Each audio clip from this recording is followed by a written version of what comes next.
안녕하세요. 오늘도 사연살롱을 찾아주셔서 감사합니다.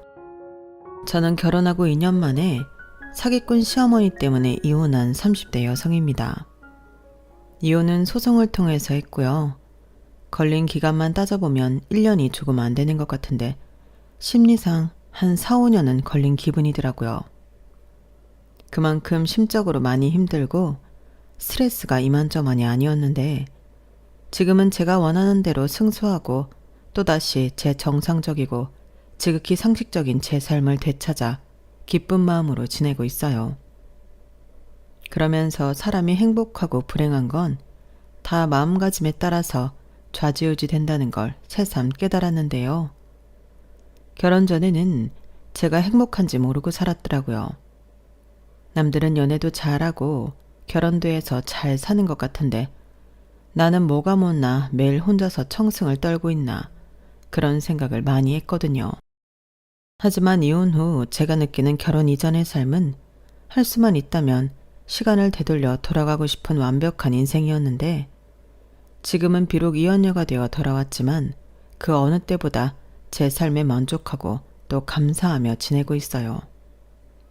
그리고 이런 제 이야기를 혹여 외롭다고 누구든 만나 의지하고 결혼하고 싶은 여성분이 있다면 말려보고 싶은 마음에 사연을 신청하게 되었는데 겸사겸사 제가 겪었던 황당하고 어이없던 사연을 소개해볼까 합니다.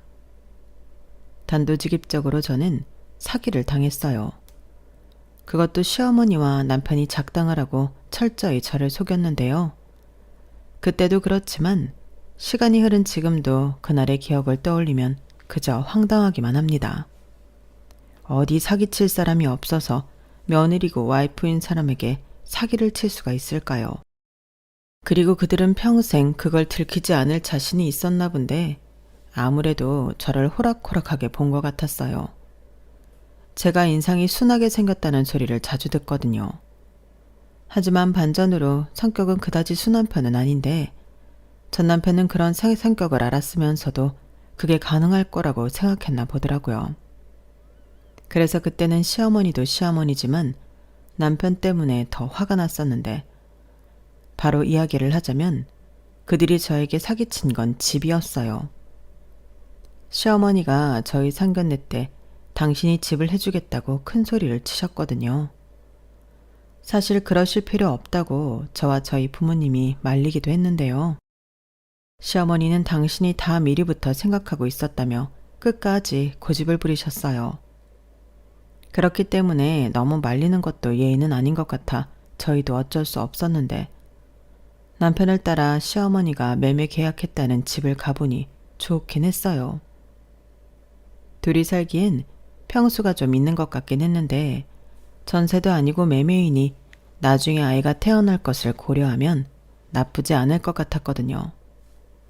그래서 집안에 들어가는 인테리어도 그렇고 혼수 장만에 신경을 더 쓸 수밖에 없었는데 당시만 해도 시어머니가 집을 해결해 주셨기 때문에 저랑 저희 부모님은 혼수 장만에 더 예산을 투입할 수 있었죠. 그렇게 완성된 저희 신혼집은 집들이에 놀러온 사람들마다 감탄할 정도로 제 마음에 쏙 들었는데요. 다만 한 가지 아쉬운 점이 있다면 제 직업 특성상 야근도 많고 출장에 외근도 많아 집을 예쁘게 꾸며놓고도 잘 누리지 못한다는 거였어요. 하지만 워낙에 저는 제 일을 사랑했고 또 만족하고 있었기에 불만은 없었죠. 집이라는 게 없어지는 것도 아니고 지금은 완벽히 누리지 못해도 나중엔 실컷 누릴 수 있을 거라고 생각했거든요. 그리고 결혼 후 남편에게도 의외의 면을 발견해 당신은 제가 정말 결혼을 잘했다고 자부했는데 그렇게 제가 감사하고 좋다고 했던 것들은 죄다 사기였어요. 전부 시어머니와 남편이 짜고 치는 고스톱에 저 혼자 놀아난 거죠. 그리고 그걸 알았을 때는 이루 말할 수 없는 배신감과 분노에 저도 제정신이 아니었는데요. 우선 어쩌다 제가 저런 인간을 만나 결혼하게 되었는지 그 이야기부터 시작해 볼게요. 저는 방송국에서 스텝으로 일을 하고 있습니다. 대학 졸업 후 쭉 여러 방송국을 다니며 같은 일을 하고 있는데요. 방송을 만들다 보면 정말 여러 관계자 사람을 만나거든요. 장소도 섭외해야 하고 때론 사용 허가를 받아야 하는 경우도 있는데 남편도 그 중에 한 사람이었어요. 그리고 당시 남편에게 상당수 도움을 받아 일이 수월하기도 했는데 나중에 알고 보니 이 남자가 저에게 관심이 있어 신경을 써준 거더라고요.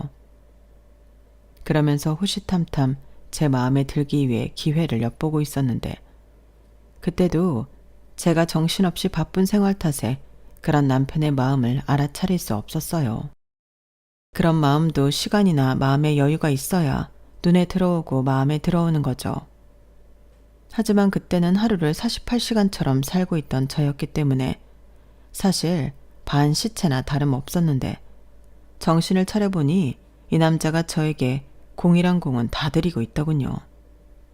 그것도 자그마치 3년이 넘었는데 그게 고맙기도 하고 미안하기도 했어요.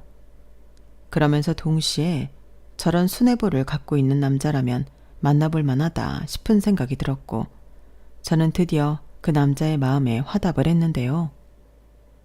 지금은 딱히 떠올리고 싶지 않지만 제 전남편의 인상으로 말할 것 같으면 둥글둥글 곰상이었어요. 여러분들 푸바오 아시죠? 딱 그런 느낌이었거든요.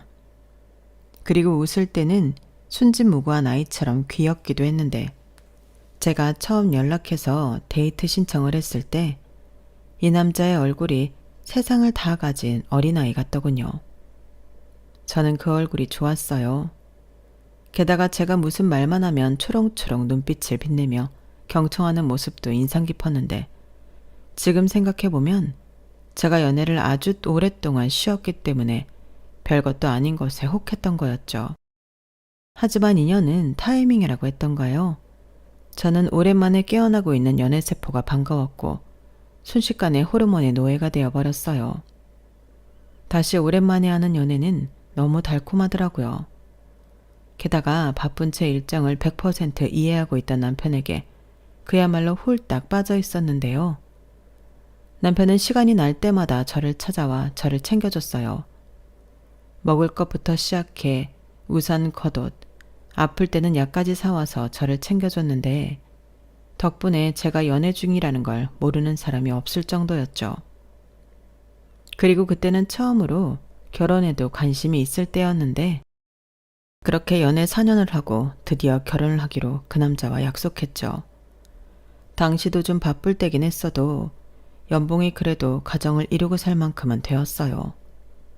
더욱이 저 혼자만 버는 것이 아니고 그 남자도 연봉이 좀 되었기 때문에 우리 둘이 벌면 그럭저럭 남들보다 뒤지지 않게는 살 수 있을 것 같았는데 시어머니 인상도 꽤 좋았죠.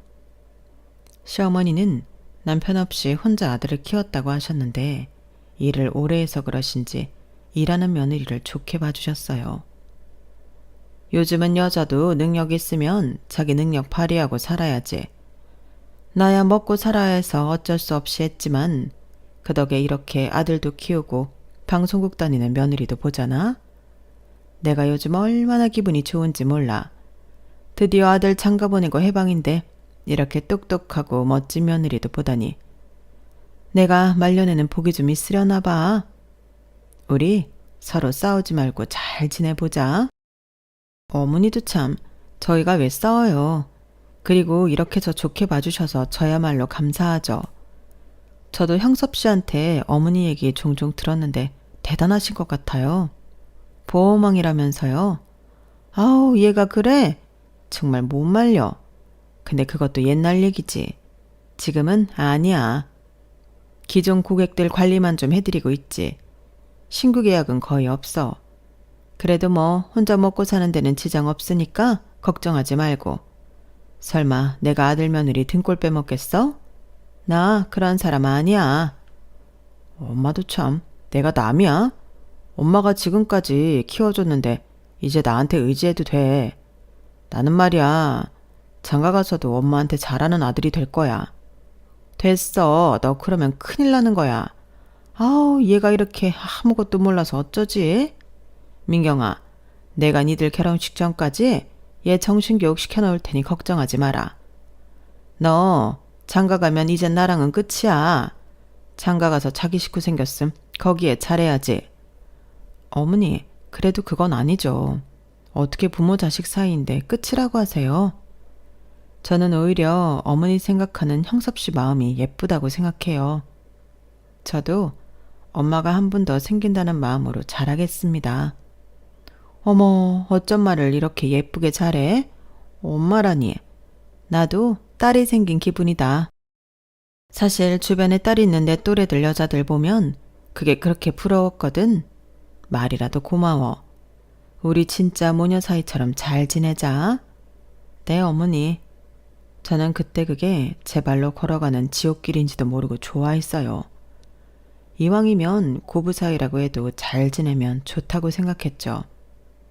게다가 그때부터 신혼집은 당신이 책임진다며 호언장담하셨는데 그게 다 제가 너무 마음에 들어 그렇다고 말씀하셨어요. 하지만 정작 진명이는 시어머니 앞으로 해주셨는데 말씀은 대출을 조금 받아야 하기 때문에 그렇다고 하시더라고요. 그래서 그때는 대출까지 받으실 필요 없다고, 그 부분은 그럼 저희 부부가 대출을 받던 저희가 알아서 하겠다고 말씀드렸는데 시어머니는 아니라고, 그 정도는 당신이 해결할 수 있다고 고집을 부리시더라고요. 그런데 저는 아무리 생각해도 시어머니가 당신이 사는 집도 아닌데 빚까지 지면서 저희 신혼집을 해주셨다는 게 부담스러워 내키지 않았는데 그때 남편이 그랬어요. 우리 엄마가 한 말도 있고 그 정도는 괜찮을 거야. 대신 우리 엄마 부담 덜어드리게 용돈 좀 넉넉히 드리면 어때? 나는 사실 이런 일이 없어도 엄마 생활비 겸 용돈은 드리고 싶었거든. 근데 우리가 그 대출금 내는 셈 치고 그 돈 엄마 쓰시라고 드리면 우리는 엄마 용돈 챙겨드려서 좋고 우리 엄마도 우리한테 집 해줬다고 생색도 나고 양쪽 다 좋은 거 아닌가? 아, 그리고 집 대출금 다 갚으면 우리 공동명의로 바꿔준다고 하더라고. 그럼 결국 우리는 엄마한테 용돈 드리고 집 생기는 거니까 그 돈이 없어지는 것도 아니야. 이렇게 말하는데 지금 생각하면 완전 개소리 같지만 그때는 그런가 하는 생각이 들었어요.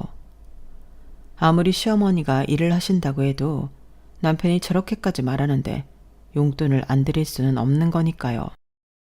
게다가 시어머니 하시는 일이 보험 일이다 보니 수입이 들쑥날쑥이었는데 남편 말대로 넉넉히 우리가 대출금 갚는다는 생각으로 들으면 되지, 그런 생각이 들었어요. 그리고 여기서 가장 중요한 건 대출을 조금 받는다고 해서 저는 정말 조금 받는 줄 알았다는 건데요. 이게 알고 보니 계약금만 시어머니 돈이셨지 대출이 무려 90%였어요. 그때 당시 그렇게나 대출이 나오는 부동산이 있을까 싶어 아는 분께 물어보기도 했는데 신축이면 그런 방법이 있다고 하더라고요. 저는 그것도 모르고 한 1,000에서 2,000 정도 대출을 받으셨나 했는데 그때부터 저는 속아 넘어가고 있었어요. 저희는 맞벌이다 보니 한 사람이 경제권을 갖기보다 생활비와 부부 공동으로 쓰는 돈을 각자 얼마씩 들이며 생활했거든요. 그래서 생활비 100만 원, 양가 부모님 용돈으로 50만 원, 비상시 쓸 적금 50만 원, 이렇게 각자 200만 원씩 내놓고 생활했는데 그 관리는 남편이 했죠. 저보다 남편이 그런 부분에서는 더 꼼꼼했거든요. 그런데 나중에 알고 보니 그 돈이 거의 대부분 시어머니한테 들어간 돈이었고 자기 돈까지 보태서 집 대출금을 갖고 있었더군요. 저는 그걸 한참이 지난 후에나 알았어요. 그리고 제가 난 200만 원에서 전부 해결이 되었다면 문제 삼을 것도 없었는데 당연히 저희 생활비에서 빵꾸가 나 그게 슬슬 문제가 되어갔죠. 남편이 처음엔 자기 돈으로 메꾸다 야금야금 대출을 받아서 메꿨나 보더라고요. 그러니 비상시 쓸 적금 따윈 애초에 모인 적도 없었는데 여기서 시어머니 앞으로 들어간 돈만 순수하게 300만 원이었어요. 거기에 저희 친정 용돈 50만 원 드리면 나머지는 50만 원이었는데 아무리 식구가 딸랑 둘이라고 해도 턱없이 부족했죠. 그런데 이 남자가 그 부족한 생활비를 대출 이외에 또 어떤 식으로 해결했는지 아세요? 이 부분도 사실을 알았을 때 너무 소름이 끼쳤는데 그걸 알았을 때는 결혼하고 6개월이 넘었을 때였어요. 제가 결혼할 당시 진짜 바빴거든요. 결혼도 겨우 그날은 빼야 한다고 우겨서 뺐었는데 신혼여행 2박 3일 다녀오고 거의 집에는 잠만 겨우 자러 가는 그런 곳이었어요. 솔직히 집에 안 가고 대충 어디서든 자면 한두 시간이라도 더 자는데 그래도 남편 옆에서 자고 싶어서 꾸역꾸역 집에 들어갔죠. 남편이 저를 데리러 오기도 했거든요. 그런데 성격이 꼼꼼할 줄은 알았지만 집에 들어가 보면 청소며 음식까지도 너무 잘하는 거예요. 심지어 제가 먹을 밥까지 꼼꼼하게 랩핑을 해뒀는데 처음엔 그 성의가 너무 감동이라 그 음식들을 다 먹고 자곤 했어요. 하지만 이윽고 그럴 시간에 얼른 씻고 남편 품에서 자고 싶었던 저는 그 밥도 먹지 못했는데요. 그렇게 영원히 끝나지 않을 것만 같던 야근도 끝이 났어요. 그건 바로 개편이었는데요. 이걸 다행이라고 해야 하나 아니면 서운하다고 해야 하나? 개편 때문에 일이 줄었거든요. 사실 좀 쉬고 싶다는 생각도 있던 참이라 저는 내심 개편이 반가웠어요. 신혼인데 바빠서 제대로 남편이랑 좋은 시간도 즐기지 못했으니까요. 그래서 이참에 남편과 오붓한 시간도 많이 보내고 데이트다운 데이트도 할 생각에 설레이고 있었는데 그런 마음으로 그날은 일찍 집에 들어갔어요. 오늘 당장부터 남편이랑 시간을 보내고 싶어서였는데요. 제가 저희 집 현관문을 열고 들어가니 남편 옆에는 시어머니가 떡하니 앉으셔서 과일을 드시고 계셨어요. 그리고 그 두 사람은 일찍 집에 들어온 저를 마치 못 볼 걸 봤다는 듯 두 사람이 깜짝 놀랐는데 두 사람이 너무 놀라니까 저도 덩달아 놀라게 되더라고요. 그런데 시어머니 차림이 뭔가 석연치 않았는데요. 아무리 아들 집이라고 해도 누가 봐도 파자마 차림이셨어요. 시댁과 저희 집 거리가 차로 15분 정도 걸리는데 거리가 가깝긴 했거든요. 하지만 그렇다고 시어머니가 차가 있는 것도 아닌데 저 차림으로 저희 집까지 대중교통을 타고 오셨다고 생각하면 잘 이해가 가지 않았죠. 그래도 뭐 당신이 이상하게 생각하지 않아서 그 옷차림이 괜찮다고 하신다면 그것도 이해 못할 건 아니라고 생각했어요. 그땐 그저 시어머니가 파자마가 속옷도 아니고 남의 시선은 별로 신경 쓰지 않으시나 보다. 이렇게 단순하게만 생각하고 넘겼거든요.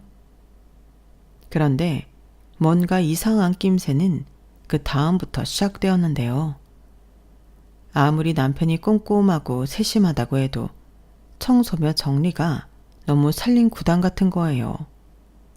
물론 처음에는 감탄하고 내가 남편을 잘 골랐구나 좋아했죠. 요즘은 남자 여자 할 것 없이 집안일에 재능 있는 사람들이 많잖아요. 더욱이 저는 늘 밖에서 일을 많이 하던 사람으로 청소나 요리 같은 살림은 자신이 없었는데 솜씨가 빼어난 남편을 만나 저는 복받은 여자라고 생각했어요. 그런데요, 그건 순전히 제 착각이더군요. 제가 개편 후 남편과 같이 있는 시간이 많아지다 보니 그때부터 뭔가 이상한 걸 눈치챘거든요.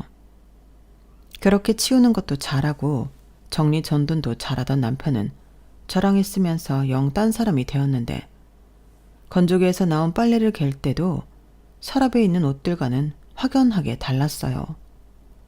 서랍에 정리된 옷들은 아주 칼각을 자랑하며 예쁘게 들어있었거든요. 하지만 제 눈 앞에서 빨래를 정리하는 남편의 손에는 영 다른 옷이 있었는데 그러고 보니 냉장고에 들어있던 반찬들도 이상했어요. 요리도 제법 잘한다고 해서 그런 줄은 알았지만 냉장고에 있는 반찬은 내공이 느껴졌는데 그 정도 의문점이 생기니 답은 바로 나오더군요. 바로 시어머니였어요. 자기야, 혹시 나 바쁠 때 우리 집에 어머님이 자주 오셨어? 어? 그걸 왜 갑자기 물어? 그냥 뭐 오다 가다 종종 왔지. 왜? 아니, 서랍에 든 옷도 그렇고 냉장고에 있는 반찬은 어머님이 하신 것 같아서. 그리고 화장실 청소도 그럼 그동안 어머님이 하신 거야? 그냥 엄마가 자기 일하느라 힘든 것 같다고 자기가 한다고 해서 몇 번 했어. 근데 왜 자기는 그런 얘기 나한테 한 번도 안 했어? 전에 어머님 우리 집에 계실 때도 아무 말 안 했잖아. 그야 별로 중요하지 않으니까. 엄마도 우리 집에 올 수 있는 거고 또 온 김에 이것저것 해줄 수도 있지. 왜? 자기는 그게 싫어? 나는 오히려 자기가 좋아할 줄 알았는데. 그래, 그건 맞아. 감사하지. 근데 말이야, 서랍에 내 속옷까지 정리해 주시는 건 좀 아닌 것 같아. 난 그게 자기가 한 줄 알고 여태 아무 말 안 했는데, 그럼 그동안 계속 내 속옷을 어머님이 빨래하시고 정리까지 하셨다는 거잖아. 뭐 어때? 같은 여잔데. 그리고 자기도 궁금하면 물어보지. 왜 내가 그걸 다 했다고 생각했어? 나는 자기도 눈치껏 알 거라고 생각했는데. 그걸 말을 안 하는데 어떻게 알아? 그리고 그럴 줄 알았으면 내가 내 빨래를 그렇게 내놨겠어? 자기한테도 내가 빨래 돌릴 때 내 속옷까지 빨아달라고 하진 않았잖아. 늦게라도 내가 할 건데. 그래도 뭐 우리 엄마가 해줬으니까 좋은 거 아니야? 나는 자기가 왜 이렇게 예민하게 구는지 이해를 못하겠네. 아니, 내가 하고 싶은 말은 그럼 우리 집에 어머님이 도대체 얼마나 자주 오신 거냐고. 아무리 시어머니가 사주신 집이고 아들 집이라고 해도 매일같이 오시는 건 좀 아니잖아. 뭐가 아니라는 거야. 나는 좋기만 했는데. 왜?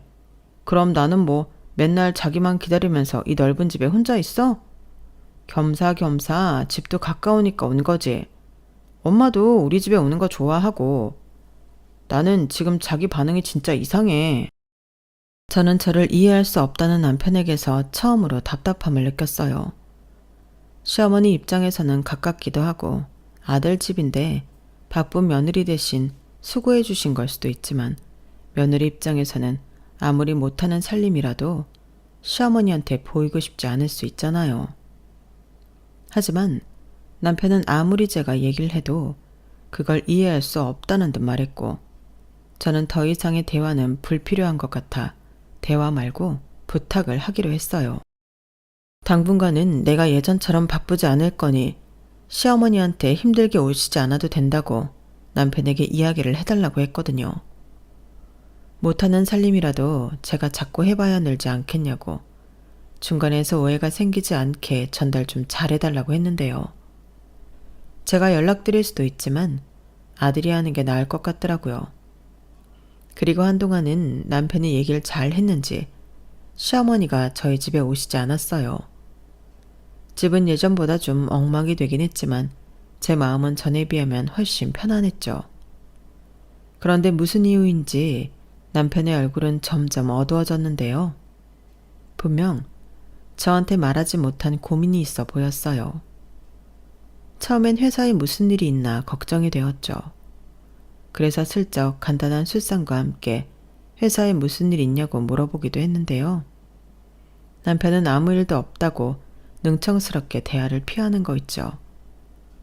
분명 한숨도 자주 쉬고 밤에 잠도 잘 못 자는 게 고민이 있어 보였는데 저한테 말하기가 좀 그런가 보다. 그 정도로만 생각하고 넘길 수밖에 없었어요. 그리고 일하면서 을에 겪는 일이겠거니 생각하며 지나쳤는데 그 일은 그냥 지나치면 안 되는 일이었어요. 왜냐하면 그때 남편이 하던 고민은 저랑도 아주 많이 상관 있는 일이었거든요. 게다가 그때부터는 한동안 저희 집에 뜸했던 시어머니가 주말이면 여지없이 저희 집에 출근 도장을 찍으셨는데 시어머니는 당신 이름으로 구입한 집이라 그런지 저희 집을 마치 당신의 별장인 듯 오고 싶어 하시더라고요. 솔직히 한두 번도 아니고 주말마다 불편하기 짝이 없었는데 당연하죠. 아무리 가족이라고 해도 시어머니는 저에게는 손님이잖아요. 그런데 시어머니는 제가 불편해하는 게 이상한 거라며 당당하셨는데 꼬리가 길면 잡힌다고 시어머니가 저희 집에 오셔서 저희 집이 너무 더럽다고 자기 손이 안 가서 그런 것 같다며 치우기 시작하셨어요. 그러면서 혼잣말을 하기 시작하셨는데 저희 시어머니는 혼자 계시는 시간이 많다 보니 혼잣말하는 게 습관이자 버릇이었거든요. 그런데 그때 들은 혼잣말은 기가 막혔어요. 내가 매일 와서 치울 때는 이런 얼룩 같은 것도 없었는데 이게 뭐야? 하여간 주인이 나서지 않으면 이렇게 표가 나지. 냉장고 안은 또 왜 이래? 이거 상했네. 아, 아까워라. 진짜 못 산다, 못 살아. 쟤는 왜 갑자기 집에 일찍 들어오고 난리래? 그냥 전처럼 내가 낮에 와서 실컷 입고 그럼 좀 좋아? 내 집인데 나는 오지도 못하고 이게 뭐야? 시어머니 혼잣말을 가만히 들어보니 이 집은 저희 신혼집으로 사주신 게 아니고 당신 집이라고 생각하신 거더라고요. 그리고 저희 집에 종종 왔다는 남편의 말은 거짓말이었는데 매일같이 와서 밥하고 청소하고 빨래하고 다 하신 듯 했어요. 그리고 며칠 뒤 더 놀라운 사실도 알았는데 화장대 서랍에 넣어둔 통장이며 다이어리 같은 지극히 개인적인 물건에도 손을 대신 흔적을 발견했어요. 그때는 어찌나 소름이 돋던지 너무 스트레스 받았는데 제 다이어리에는 일기 비슷한 제가 쓴 글도 있었거든요. 그래서 저는 시어머니가 오셨을 때 그것들을 꺼내 설마 이런 것도 다 보신 거냐고 좀 예민하게 따졌어요. 아니, 있길래 좀 봤는데 그게 그렇게 잘못한 거냐? 어머니, 아무리 그래도 이건 아니죠. 제가 화장대 위에 올려놓은 것도 아니고 서랍 깊숙이 넣어뒀는데 이걸 왜 꺼내서 보셨어요? 나는 정리하다가 우연히 봤어. 뭔지 몰라서 좀 보다가 네 일기인 것 같아서 보다 말았다. 그게 이렇게 발끈할 일이냐? 그럼요. 누가 서랍 깊숙이 숨겨둔 다이어리를 훔쳐갔는데 기분 좋을 사람이 어딨어요? 얘 좀 봐. 왜 말을 그렇게 하니? 그럼 애당초 거기도 네 잘못이지. 왜? 열쇠도 달아서 잠그고 다니지 그러니? 별 내용도 없더만. 나는 뭐 방송국 사람들 얘기 적혀있을까 좀 봤다. 엄마도 참 왜 그랬어? 그래도 그건 아니지. 뭐야 이놈아? 그러게 가재는 걔 편이라고 너는 네 마누라 편이라는 거지? 하여간 이래서 아들 키워봤자 소용없다고 하는 거지. 이렇게 집도 떡하니 사주는 시어머니인데 그 은혜도 모르고. 저는 순간 자존심 상하게 입이 딱 굳어버렸어요. 그러니까 이 집이 순간 제 안식처가 아닌 족쇄처럼 느껴졌는데 제가 기함할 일은 그게 끝이 아니었죠. 어느 날 집에 이상한 우편물이 날아왔는데 남편 앞으로 날아온 빛 독촉장이었어요. 살다 그런 우편물은 처음 봤는데 야금야금 많이도 썼더라고요. 그리고 이게 다 뭐냐고 남편에게 따지니 남편은 어디서 말도 안 되는 거짓말을 하기 시작했고 제가 바보가 아닌 이상 그 거짓말에는 속을 수 없어 결혼하고 엄청 큰 부부싸움을 하게 되었어요. 이렇게 돈을 쓸 일은 술, 여자, 도박 이 셋밖에 없다고 생각했거든요. 그런데 남편은 셋 다 아니라고 잡아댔고 급기야 자기도 답답하고 억울했는지 자기 입으로 비밀을 털어놓기 시작했는데요. 그 비밀은 지금 생각해도 너무 충격이었어요. 시어머니가 사준 우리 집이 대출이 90%나 있는 깡통이라는 걸 알게 되었거든요. 게다가 생활비와 적금인 줄 알고 남편에게 주던 제 돈은 그 대출금 갚느라 대부분 쓰였는데 시어머니는 자기 이름만 갖다 썼지 남의 돈으로 자기 빚 갚고 생색이란 생색은 다 냈던 거더라고요. 그리고 남편은 이렇게 된 거 자기도 너무 힘들었다며 어차피 우리가 사는 집이니 저랑 반반씩 해서 대출금을 좀 갚자고 했는데 기가 막혔죠.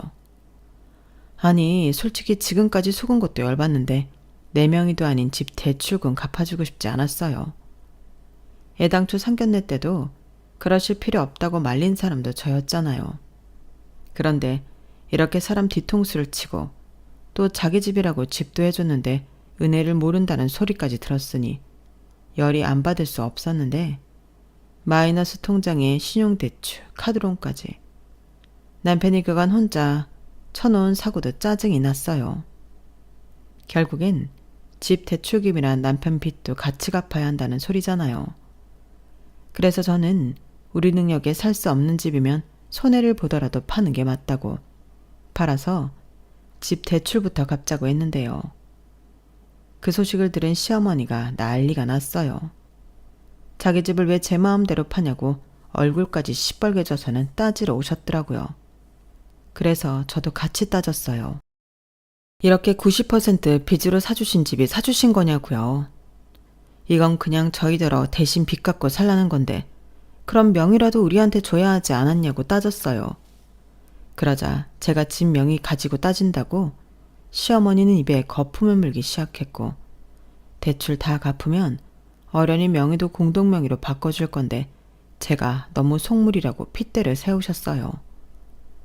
정말 기도 차지 않았죠.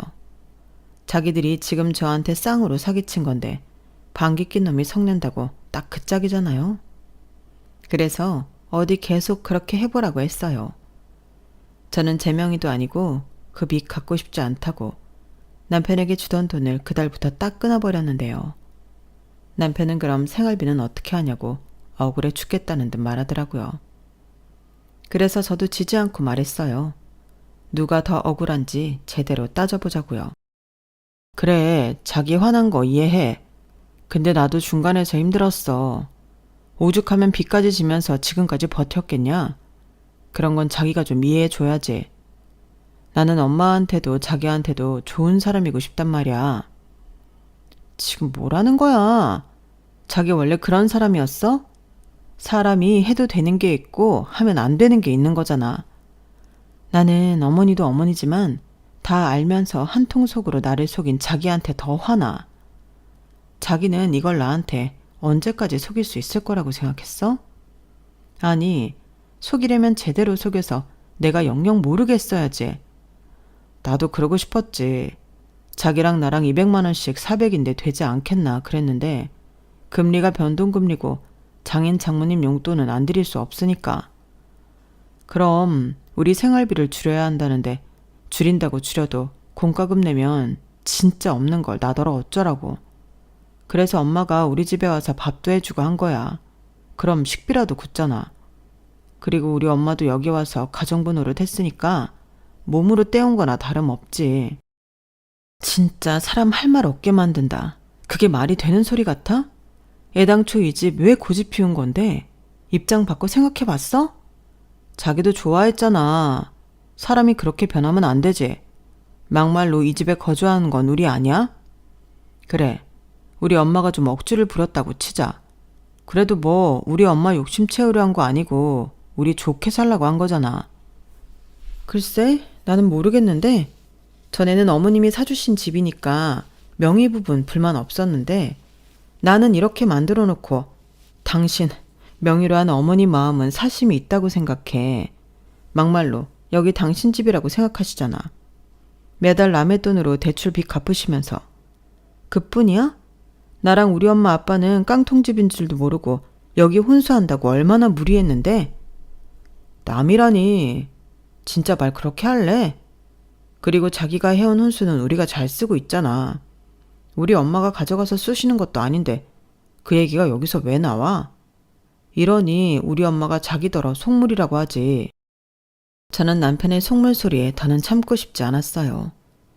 미안하다고 손이 발이 되도록 빌어도 시원찮을 인간들이 되레 저를 속물 취급한다는 게 말이 되는 소린가요?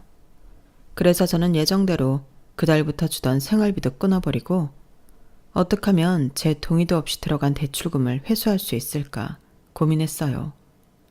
그런데 너무 열받게 어디에 물어도 속 시원한 답은 들을 수 없었는데요. 돈이라는 게 정말 무서운 게 맞는 게 남편과 그날 이후 원수지간이 되었어요. 남편은 이렇게 된 거 제가 마음을 고쳐먹고 자기 빚도 같이 갚고 우리 사는 집 대출금도 같이 갚아 나갔으면 하는 것 같았는데 저는 죽기보다 싫었거든요. 그리고 저는 다다다 하며 남편을 쥐잡듯 잡았는데요. 그렇게 한 두어 달이 지났을까?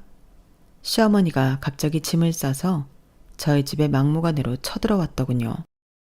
그러면서 다짜고짜 앞으로는 여기서 살 거라고 당신 살던 전세 아파트 보증금을 뺐다고 하셨는데 그 돈으로 남편이 진 빚을 갚아준 듯 하더라고요.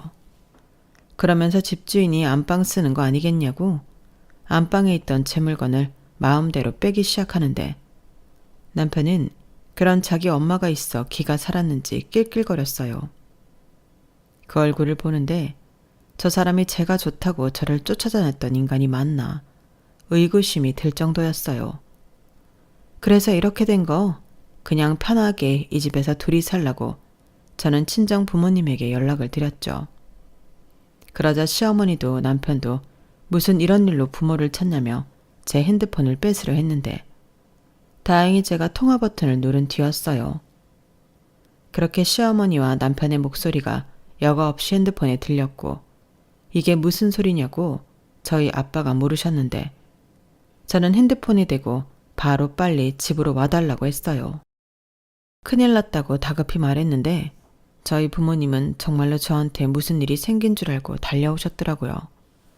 그러면서 졸지에 한 집에 양가 부모가 함께하게 되었는데 모든 사실을 알게 된 저희 부모님은 한숨을 크게 쉬셨죠. 그 모습에 시어머니는 민망한 듯 헛기침을 하긴 했는데 끝내 그 뻔뻔함은 잃지 않으셨어요. 아니, 제가 뭐 거짓말한 게 있습니까? 지금은 제 명이지만 대출 다 갚으면 애들 명의로 해줄 거고 애들이 주는 용돈으로 대출금 냈는데 그럼 그 돈은 제 돈이죠. 안 그래요? 내가 내 돈으로 빚 갚아주고 있는데 얘가 왜 이렇게 성을 내는지 저는 모르겠습니다. 사부인, 그건 억지죠. 아니, 애당초 저희가 집을 해와야 한다고 한 것도 아닌데 이렇게까지 무리하실 필요가 뭐가 있어요? 정서방 빚까지 지면서 사부인 전세 보증금도 날렸지 않습니까? 그건 이기적인 따님 때문이죠. 부부면 남편 빚도 같이 갚아줄 수 있는 건데 자기 속였다고 매달 내던 돈도 딱 끊어버렸으니 어쩔 수 없는 거죠. 집 대출금 미납되면 경매돼요. 그럼 이게 다 저희 딸 때문이라는 소립니까? 여보, 진정해. 저기 사부인, 그러지 마시고 우리 현실적으로 생각하죠. 결국엔 애들 잘 살라고 하신 거잖아요. 그렇게 고집을 피우고 여기서 산친하고 버티면 애들이 어떻게 잘 살겠습니까? 그러지 마시고 이 집 정리하시고 지금이라도 애들은 애들 힘으로 살게 하죠. 네? 그럼 저더러 제 집을 팔라는 소리세요? 저는 싫어요. 어떻게 장만한 찻집인데요. 그리고 저 시어머니입니다. 여기에 살 자격 있어요. 두 분은 서로 의지할 옆 사람이라도 있지. 저는 뭐 누가 있습니까? 말년엔 여기서 며느리 수발도 좀 받고 그렇게 살고 싶습니다. 뭐라고요? 저희 엄마는 뻔뻔하다 못해 당당한 시어머니의 태도에 그야말로 뒤로 넘어갈 지경이셨어요. 그리고 저희 아빠는 말이 통하지 않는 사람 같다며 저더러 어떻게 하고 싶냐고 그 자리에서 물으셨는데 대답은 뻔했죠. 이혼할 생각이었거든요. 그러자 남편이 무슨 이런 일로 이혼을 하냐며 자기는 받아들일 수 없다고 했는데 웃기는 소리였어요. 저는 선배의 소개로 이혼 전문 변호사님을 찾아가 상담했고 의외로 답은 간단했는데요. 변호사님 말이 저 모르게 흘러간 대출금도 남편에게 청구할 수 있다고 하셨어요. 용도가 분명히 있는 돈이었는데 공동 자금을 빼돌린 거니 그 돈은 청구할 수 있다고 하시더라고요. 그리하여 저는 이혼 소장을 작성했고 재산 분할은 할 것도 없으니 그저 들어간 제 돈만 빼낼 생각이었는데 남편의 급여에 압류를 걸기로 했어요. 조금 절차가 복잡하긴 했지만 그게 제일 효과적일 것 같아 제가 하고 싶다고 했거든요. 그러자 회사에 망신이라며 남편놈이 합의 이혼해 줄 테니 압류를 풀어달라고 사정했고 저는 그동안 들어간 대출금 중에 내 돈을 주면 풀어주겠다고 했어요. 그런데 그 인간이 그때 저한테 뭐라고 한 줄 아세요? 그 돈은 어차피 생활비랑 적금이었잖아. 어차피 소비를 위한 돈이었다고. 그렇게 따지면 자기는 그 집에 공짜로 산 거잖아. 월세라고 생각해. 이렇게 말하는데 솔직히 고맙더군요. 5만 정 떨어지게 해줘서 그렇게 고마울 수가 없었어요. 그래서 더 인정사정 봐주고 싶지 않았는데 그 인간은 결국 회사에 퍼질 소문이 무서워서 저에게 집 대출금으로 들어간 돈의 2분의 1을 정산해서 입금해줬어요. 그 돈의 출처는 솔직히 궁금하진 않았는데 시어머니 보증금 남은 돈이랑 또 대출을 받았다고 하더라고요. 그러니까 자기는 혼자 그 집 대출금이랑 자기 신용 대출금까지 갚아 나가야 하는 신세가 되었다며 그때도 억울하다는 듯 저를 원망했는데 솔직히 인간들이 왜 그렇게 그 집에 집착하는 건지 모르겠더군요. 누가 무리해서 그 집을 지키라고 했나요? 그리고 결국엔 시어머니가 원하는 집에서 둘이 살게 되었으니 잘 된 것 같았는데 왜 저한테 저러는 건지 이해할 수가 없었어요. 아니, 이해하고 싶은 마음도 없었는데 그렇게 저의 이혼 소송은 시간이 좀 걸리긴 했지만 잘 끝났죠. 그리고 덩달아 소문이 무서웠던 그 인간은 결국엔 회사도 오래 다니지 못했는데 제가 일부러 퍼뜨리지 않아도 사람들의 호기심은 소문을 만들어냈어요. 결혼하고 얼마 지나지 않아 이혼을 했으니 별의 별 이야기가 나왔던 거죠. 저는 애당초 처음부터 사실 그대로 이야기해서 소문이 퍼질지언정 헛소문이 퍼지진 않았는데 남편 쪽은 참 다양한 소문이 퍼졌던 것 같았어요. 바람이 났다는 건 기본이고 돈 문제다, 고부 갈등이다, 소문이 무성한 것 같았는데 원래 남의 불행은 누군가의 가십이라고 나중에 남편이 저 만나기 전에 만난 여자가 애를 낳아서 제가 이혼했다는 소문까지 났다는 것 같았어요. 그 얘기를 당사자한테 들었는데 뭐 너 때문에 이런 개망신을 당해서 회사를 못 다닌다는 거였죠. 저는 그러거나 말거나 그딴 소리 하려고 일부러 찾아오지 말라고 했어요. 또다시 찾아오면 그때는 경찰에 신고하겠다고 했는데 돈도 찾았겠다, 이혼해서 남남이겠다. 저는 더 이상 불편하게 전 남편을 만나고 싶지 않았어요. 그런데 그렇게 몇 개월이 지나고 그 집이 경매로 홀라당 날아갔다는 사실을 알게 되었는데요. 그땐 기분이 참 묘하더군요. 그러니까 제가 빠지면 유지할 수도 없는 그런 집이었다는 건데 씁쓸했어요.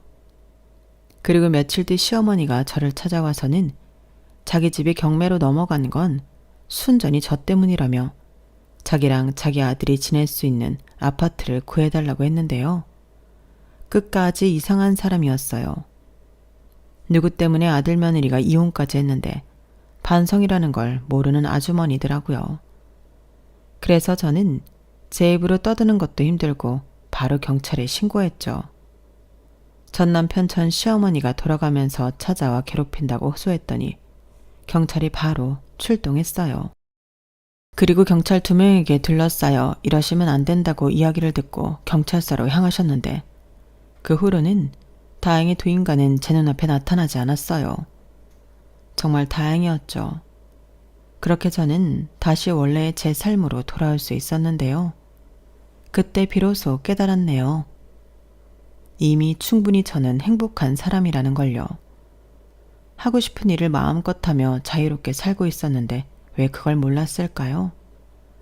물론 결혼해서 잘 살았다면 이런 생각도 하지 않았겠지만 저는 제 현실을 받아들이고 제가 현재 누릴 수 있는 작은 행복에 감사한 마음으로 살아갈 생각입니다. 생각을 바꾸고 행복의 기준을 낮추면 어떤 상황에서도 사람은 행복할 수 있다고 하더라고요. 그리고 지금은 그 말이 맞다고 생각하는데요. 어쩐지 잘 살 수 있는 용기가 생기는 것 같아 힘이 나요. 누군가 그랬는데 결혼도 이혼도 결국엔 똑같은 목적으로 하는 거라고 하더라고요. 바로 행복이죠. 사람들은 행복하려고 결혼하고 다시 행복해지고 싶어 이혼을 한다고 했는데 저는 이혼했으니 이왕이면 아주 많이 행복하고 싶어요. 과거를 떠올리면 아직도 화가 나고 어떻게 그런 말도 안 되는 생각으로 사람을 기만할 수 있을까 어이가 없는데 이젠 그 생각도 하지 않으려고요. 이미 그 인간들은 그런 모자란 자기들 생각으로 인생 밑바닥을 치고 있으니까요. 아마도 그 인간들은 평생 자기들이 뭘 잘못했는지 모르고 살 수도 있겠지만 부디 선량한 다른 여자가 그 인간들이랑 엮이는 일은 없었으면 좋겠습니다. 그 여자는 또 무슨 죄냐고요. 그리고 끝으로 더 빛나고 나아질 제 싱글 라이프를 소망하며 제 사연을 마치도록 하겠습니다. 지금까지 제 이야기 들어주셔서 감사드리고요. 결혼해서 잘 사는 모든 사람들에게 존경의 뜻을 전하고 싶어요. 결혼이라는 거 결코 쉬운 일이 아니더라고요. 그리고 바람이 있다면 나중에, 아주 나중에 저도 진짜 제 평생을 함께 할 수 있는 그런 인생의 반쪽을 만났으면 하는데 그때까지 열심히 살도록 하겠습니다. 그럼 항상 건강 잘 챙기시고요. 오늘 하루도 보람 있고 행복하시길 소원하며 안녕히 계세요. 감사합니다. 여러분, 사연 댓글에 응원과 현명한 조언 부탁드려요. 좋아요와 구독은 저에게 큰 힘이 됩니다. 오늘도 좋은 일 가득하세요.